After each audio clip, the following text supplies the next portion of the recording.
Olá pessoal, tudo bem? Na aula de hoje vamos ver os conceitos de distribuições amostrais. Então, antes de iniciar o conceito de distribuição amostral, nós vamos ver o conceito de estimador.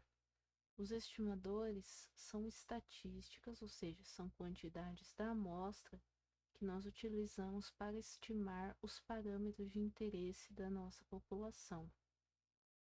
E os valores observados desses estimadores nós chamamos de estimativas. Então, por exemplo, x barra, a média amostral, é um estimador para a média populacional de uma distribuição normal.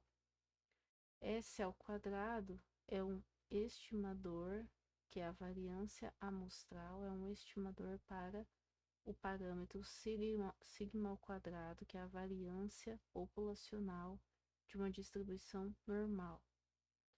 E P chapéu, que é a proporção amostral, vai ser utilizada como estimador da proporção populacional, no caso, quando nossa variável de interesse se comportar de acordo com o modelo Bernoulli.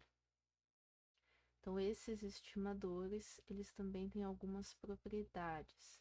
Então, x barra, que é a média amostral, é um estimador não viciado e consistente. S ao quadrado, variância amostral, é um estimador não viciado e consistente. E chapéu também é não viciado e consistente.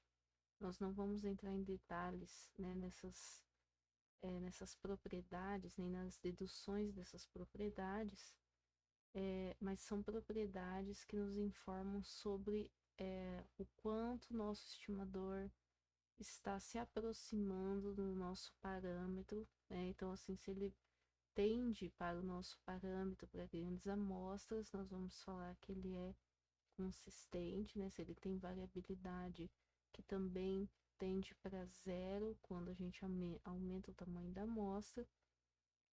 E o não viciado quer dizer que a média desse estimador, se nós observássemos lá todas as amostras, a média desse estimador seria o próprio parâmetro.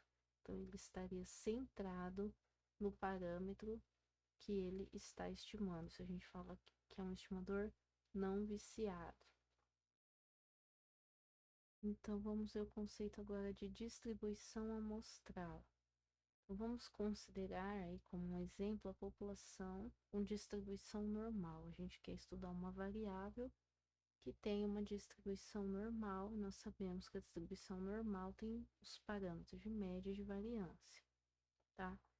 Então, se nós quiséssemos estudar, por exemplo, o parâmetro de média, a média da população normal, nós usaríamos a média das amostras, a média de uma amostra para estimar a média da população normal. Mas qual que é a ideia aqui? Se eu tirasse uma particular amostra, eu teria uma média. Se eu tirasse uma outra amostra, eu teria uma outra média. E assim por diante. Então, vamos supor que eu tirasse todas as possíveis amostras de um certo tamanho finito, N, dessa minha população. Como se comportariam as médias dessas amostras, tá?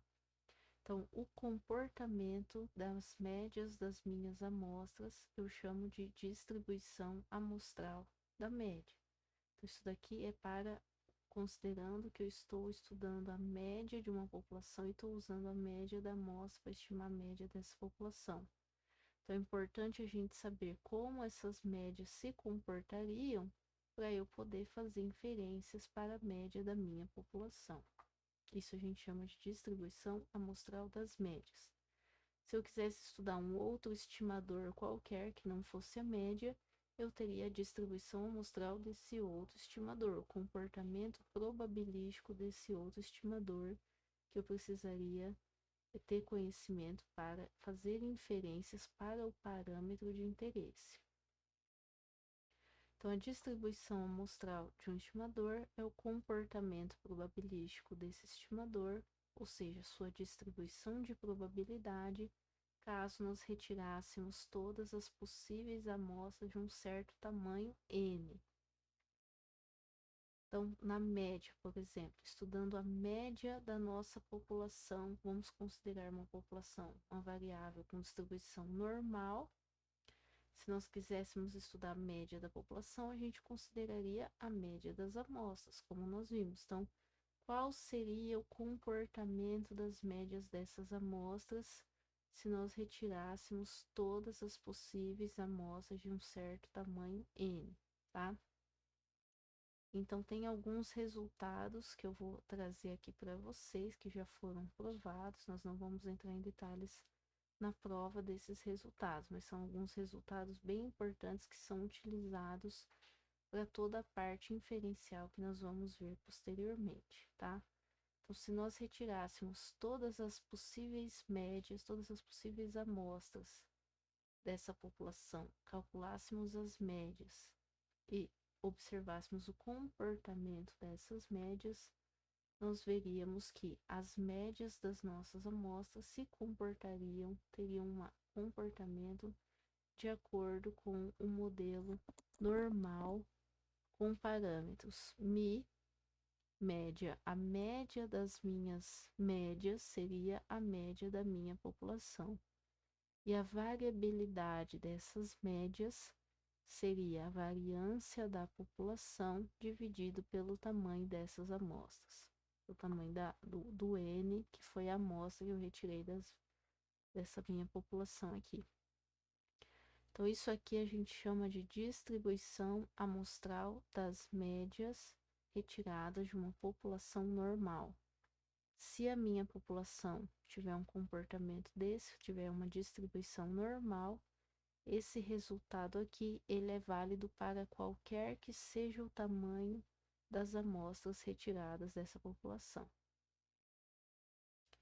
Então, aqui, como exemplo, eu ilustrei aqui num gráfico que foi realizado no software R, tá?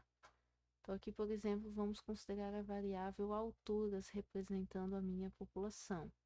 Vamos supor que essas alturas tenham um comportamento normal, uma distribuição normal, com média, altura média 170 é a altura média da minha população, e 20 ao quadrado é a variância das alturas nessa população.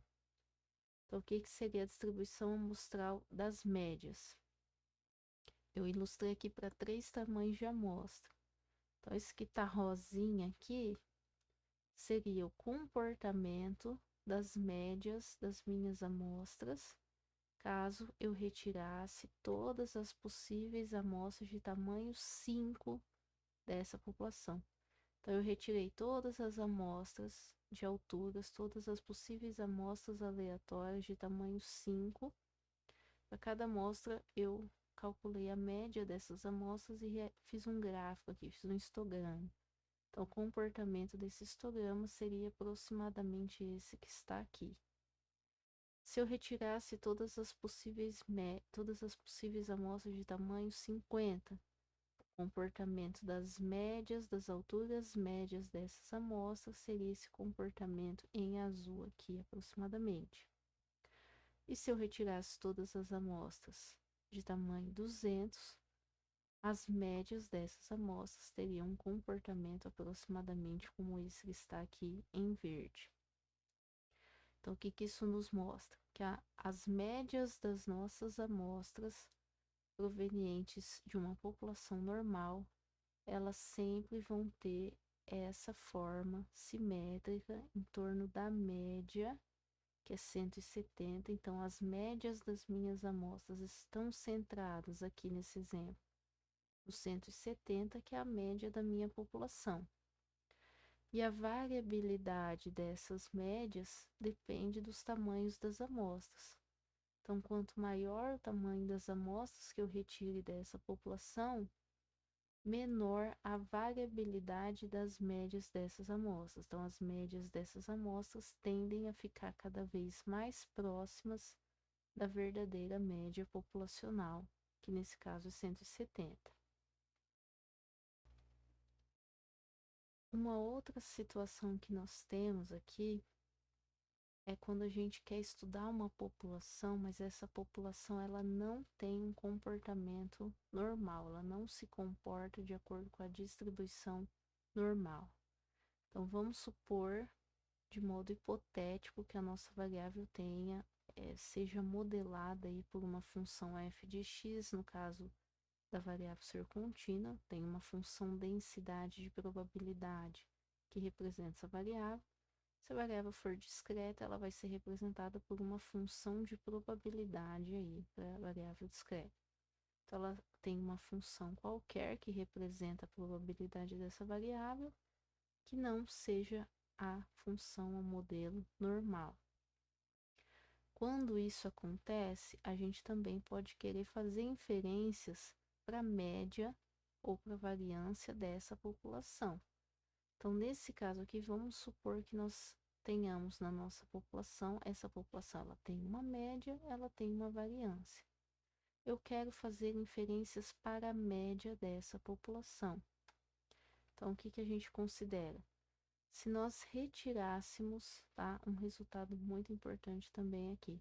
Se nós retirássemos todas as possíveis amostras de um tamanho N suficientemente grande, as médias dessas amostras, como que elas se comportariam? Que eu vou usar também aqui as médias das amostras para estimar a média da minha população. Então, como se comportariam as médias dessas amostras se eu tirasse todas as possíveis amostras de um tamanho N suficientemente grande? Então, foi provado que as médias das minhas amostras teriam um comportamento normal, com a mesma média da população e a variância da população dividido pelo tamanho dessas amostras. Então, esse resultado aqui é a distribuição amostral das médias, no caso em que nós temos uma população não normal. Esse resultado é uma aproximação que é válida e fica cada vez melhor se nós considerarmos tamanhos de amostras suficientemente grandes. E um outro resultado que nós vamos ter interesse em estudar também é a distribuição amostral da proporção, porque nós também vamos querer fazer inferências, construir intervalos de confiança, testar hipóteses para a proporção de sucessos em uma população, que é o parâmetro P. Então, nós também precisamos conhecer, estudar como se comportaria o estimador desse parâmetro P, que no caso é o P-chapéu, se nós observássemos todas as possíveis amostras retiradas dessa população de um certo tamanho N fixado. Então, a esse comportamento das proporções amostrais nós chamamos de distribuição amostral da proporção. Então, considerando aqui uma população, uma variável com distribuição Bernoulli, nós sabemos que essa variável, esse modelo tem o parâmetro P, que representa para a gente proporção de sucessos na população. Então, se nós retirássemos todas as possíveis amostras de um tamanho N suficientemente grande, as proporções das amostras, como que elas se comportariam? Então, aqui a gente pode usar aquele resultado que nós vimos anteriormente. A nossa população, ela não tem distribuição normal e o cálculo das proporções das amostras é como se fosse o cálculo da média, só que considerando que a nossa variável é 0 ou 1, sucesso ou fracasso. Então, usando o resultado anterior, como nós sabemos que a média da Bernoulli é P e a variância da Bernoulli é P vezes 1 menos P, as proporções das amostras, se nós retirássemos todas as possíveis amostras de um tamanho N suficientemente grande, as proporções dessas amostras se comportariam, se aproximariam da distribuição normal com média P e variância P vezes 1 menos P sobre N. Esse resultado é válido, é aproximado para tamanho de amostras suficientemente grandes. Então, aqui, por exemplo, ilustrando aqui, se nós tivéssemos uma população com distribuição Bernoulli com parâmetro 0,3, por exemplo, a minha variável poderia representar aqui, por exemplo, se a pessoa tem filho ou não. Sim ou não, e o 0,3 seria a proporção de pessoas com filhos nessa população. Então, nesse caso, nós conhecemos essa proporção, né? Mas na maioria dos casos a gente não conhece esse parâmetro e a gente vai querer estimar esse parâmetro. Então, nós vamos precisar das proporções das amostras. Então, eu preciso conhecer o comportamento das proporções das amostras. Então, aqui eu ilustrei aqui. Primeiro eu considerei n igual a 5, retirando todas as possíveis amostras de tamanho 5 dessa população. Como se comportariam as proporções dessas amostras, está aqui em rosa, né? Fica uma forma assim, mais ou menos assimétrica. Quando eu aumento para um tamanho de amostra igual a 50, as proporções das minhas amostras, elas já ficam, aqui, desculpa, em azul, já ficam mais próximas de uma distribuição normal. Quando eu aumento para 200, daí ela fica mais próxima ainda da distribuição normal. É claro que conforme eu vou aumentando o tamanho da amostra, a variabilidade vai diminuindo devido a esse resultado aqui da variância, né? A variância é dividida aqui por n, então conforme aumenta esse n, a variabilidade aqui vai diminuindo desse parâmetro, vai tendendo a zero, tá? Mas as proporções das minhas amostras, ela vai, conforme o tamanho da amostra tende aqui a infinito, ela vai ficando cada vez mais centrada em torno do parâmetro da minha população, aqui em torno do 0,3 nesse caso, tá? Então, a média das proporções das amostras é o próprio P, como nós vimos aqui, ó, é o próprio P03, e a variância vai ser dada por essa expressão aqui, P vezes 1 menos P sobre N. Então, se eu conhecer o parâmetro P, eu consigo ter todo o conhecimento sobre o comportamento da minha variável e também sobre a distribuição amostral dessa proporção P-chapéu aqui. Então, agora para ilustrar o cálculo aí, ilustrar essas distribuições amostrais, nós vamos ver alguns exemplos, tá? Então, vamos começar primeiro pela distribuição amostral da média. Então, vamos considerar aqui que nós tenhamos interesse em estudar os salários de funcionários de uma empresa. Isso aqui seria a variável da minha população, né? Salários é a minha variável, os funcionários de uma empresa seria a minha população. Vamos considerar que esses salários sigam uma distribuição normal, onde eu sei a média desses salários e eu sei o desvio padrão desses salários. Então, nesse caso aqui, eu estou falando da média e do desvio padrão da minha variável aleatória na minha população. Então, isso aqui é o parâmetro mi e esse aqui é o parâmetro sigma, tá? Então, nesse caso, nós conhecemos os parâmetros dessa população. Então, esses parâmetros estão sendo dados aqui para que a gente consiga calcular a probabilidade dos salários das médias das amostras, dos salários médios das amostras, tá? Na prática, e para que a gente também consiga compreender melhor aí esse conceito de distribuição amostral. Mas na prática é difícil nós conhecermos esses parâmetros e vamos estimar esses parâmetros, tá? Mas para estimar esses parâmetros, a gente precisa saber o comportamento dos estimadores, tá? Então, é por isso que a gente está entendendo esse conceito de distribuição amostral, porque a gente precisa saber como se comportam os estimadores para a gente conseguir posteriormente estimar os nossos parâmetros de interesse. Então, aqui sabendo que nós conhecemos esses parâmetros, vamos calcular a probabilidade de que os salários médios das amostras de tamanho 10 estejam entre 1.400 e 1.600.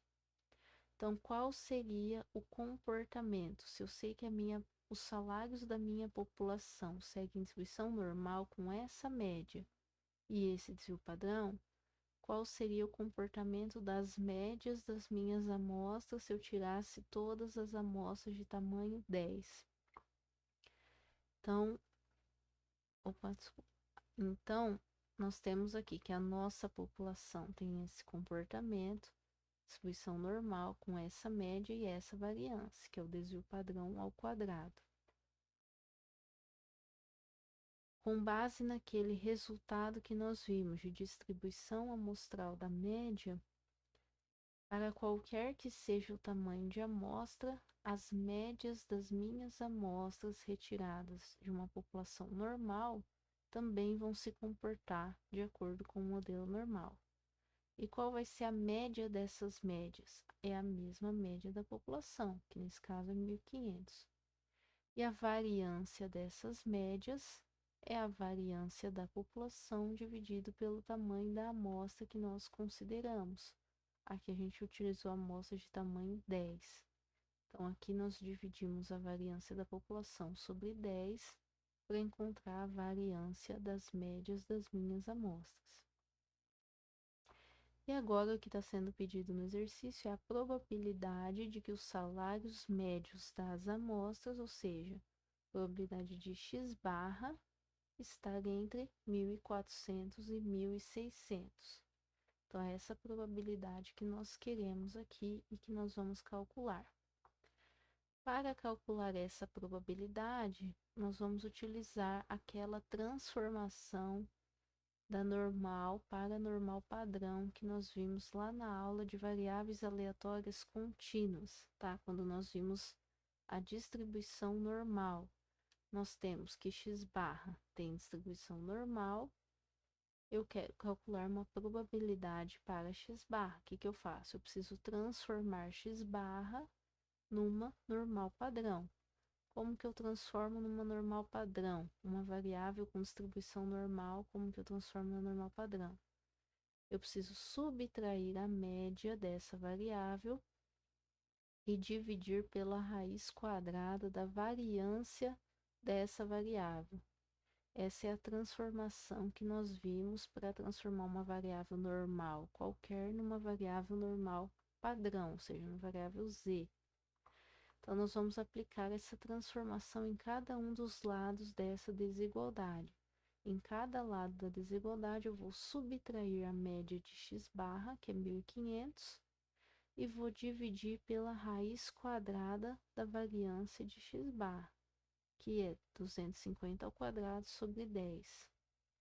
Faço essa transformação nos três lados. Agora, aqui no meio que eu tinha x barra menos a sua média dividido pela raiz quadrada da sua variância, vira uma variável z, uma variável normal padrão. E aqui eu faço essa continha, eu obtenho esse valor aqui, faço essa continha, obtenho esse valor aqui. Quero a área de uma normal padrão agora, entre menos 1,26 e 1,26. Nós também vimos lá na aula de variáveis aleatórias contínuas que a gente pode calcular essa probabilidade fazendo o quê? Pegando a área abaixo de 1,26 e excluindo a área abaixo de menos 1,26. Aí eu vou ter a área entre menos 1,26 e 1,26. Como que eu calculo essa probabilidade aqui? A probabilidade da variável normal padrão estar abaixo de 1,26. Aí vocês têm que ir lá na tabela da normal, tá? Normal padrão, que é essa tabela que está lá no Moodle, eu já disponibilizei para vocês lá. E vocês vão procurar lá, z igual a 1,26. 1,26. Esse valor aqui, 0,8962, é a área abaixo de uma normal padrão igual a 1,26. Quando z é 1,26, a área abaixo desse valor é 0,8962. Quando z é igual a menos 1,26, a área abaixo desse valor é 0,1038. Então, são esses valores que nós colocamos aqui. A área abaixo de 1,26, 0,8962. A área abaixo de menos 1,26, 0,1038. Fazemos a diferença entre essas áreas e achamos 0,7924, que é a área entre menos 1,26 e 1,26, ou seja, a área é a probabilidade de que os salários médios das amostras estejam entre 1.400 e 1.600. Ou seja, é essa área aqui. Então, a probabilidade de que os salários médios, se eu tirasse todas as possíveis amostras da minha população de salários de tamanho 10, a probabilidade de que os salários médios dessas amostras estivessem entre 1.400 e 1.600 seria 0,7924, que é correspondente a essa área aqui. Então, que são os salários. Esse gráfico aqui representa o comportamento dos salários médios das minhas amostras, e essa área em rosa aqui seria essa probabilidade que nós acabamos de calcular aqui. Agora vamos ver um exemplo para a distribuição amostral das proporções. Então, vamos considerar esse exemplo aqui. Suponha que estamos interessados em estimar a proporção de consumidores de um certo produto. Considerando seleção de uma amostra de 300 pessoas, calcule a probabilidade de que a proporção amostral de consumidores seja de, no mínimo, 35%, sabendo que a verdadeira proporção é 40%, tá? Então, aqui, ó, quando eu falo isso aqui, a verdadeira proporção é 40%, eu estou me referindo ao parâmetro, a quantidade da minha população. Verdadeira proporção é a proporção populacional, que é o nosso parâmetro P. Então, esse 40% é o valor do nosso P, do parâmetro da nossa população. E o que eu quero saber aqui? Eu quero, se eu considerasse todas as possíveis amostras de tamanho 300, se para cada amostra eu calculasse a proporção dessas amostras, como se comportariam as proporções dessas amostras? E qual seria, sabendo o comportamento das proporções dessas amostras, qual seria a probabilidade de que essas proporções fossem de, no mínimo, 35%. Então, aqui, como o nosso parâmetro P é 0,4, então nós estamos considerando aqui, sempre que eu falo de proporção, a gente considera que a nossa variável aleatória segue o modelo Bernoulli, tá? Onde o P representa a proporção de sucessos na nossa população. Nesse caso, o sucesso aqui é a consumidores de um certo produto. Esse é o nosso sucesso e o nosso parâmetro é a proporção de consumidores desse produto na nossa população. Nós sabemos que esse parâmetro é igual a 0,4. Então, utilizando a distribuição amostral das proporções que nós vimos, como o tamanho de amostra é um tamanho grande, 300 é um tamanho de amostra grande, pela distribuição amostral das proporções, nós temos que as proporções das amostras retiradas dessa população aqui se aproximam do modelo normal. Com que média? A mesma média da Bernoulli, que é o próprio parâmetro P, nesse caso 0,4. E que variância? A variância da Bernoulli, que é P vezes 1 menos P, ou seja, 0,4 vezes 1 menos 0,4, dividido por N, que nesse caso é 300. Então, esse resultado aqui, nós podemos utilizar esse resultado, porque nós temos um tamanho de amostra grande. Então, esse resultado pode ser usado. Distribuição amostral das proporções. E agora o que nós queremos é qual a probabilidade de que as proporções dessas amostras sejam de, no mínimo, 35%, ou seja, sejam maiores ou iguais a 0,35. Essa é a probabilidade que nós vamos utilizar aqui. Então, o primeiro passo, como nós sabemos que essas proporções seguem uma distribuição normal, eu vou padronizar essa variável, que eu vou transformar essa variável P-chapéu numa variável normal padrão, usando aquela transformação de uma variável normal para normal padrão que nós vimos na aula de variáveis aleatórias contínuas, tá?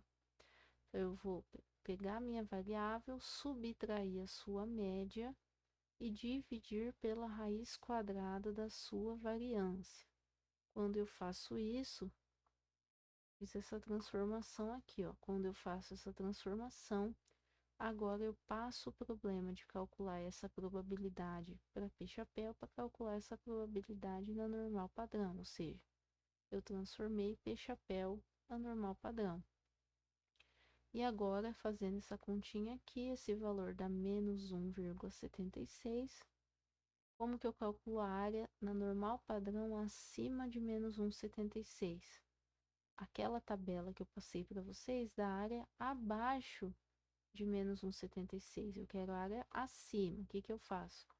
Eu sei que toda a área na normal padrão, abaixo da normal padrão, vale 1.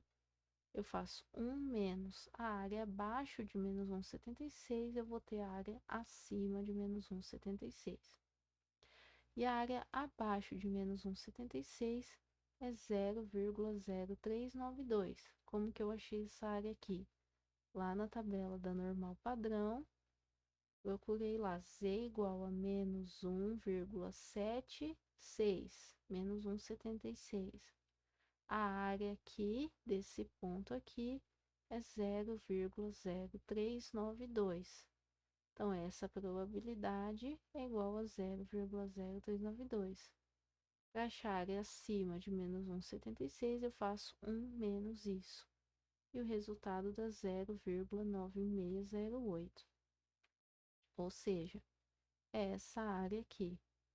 Então, se eu quisesse estudar as proporções das amostras, né, se eu soubesse que a minha população se comporta de acordo com o modelo Bernoulli, com parâmetro 0,4, probabilidade de sucesso 0,4, se eu tirasse todas as possíveis amostras de tamanho 300 dessa população, a probabilidade de que as proporções amostrais de consumidores fossem de no mínimo 35%, seria 0,9608. Então, essa é a probabilidade das proporções das minhas amostras de consumidores ficarem acima de 35%. Então, isso aqui é a distribuição amostral da proporção. Eu coloquei aqui também 2 exercícios, tá? Para vocês treinarem aí um exercício de distribuição amostral da média e um exercício de distribuição amostral da proporção, com as respostas aí de quanto tem que dar essas probabilidades que eu tô pedindo nesses exercícios, tá? Então, eu deixei aí para vocês praticarem. E com isso, nós encerramos mais uma aula de estatística. Espero que tenham gostado e até a próxima.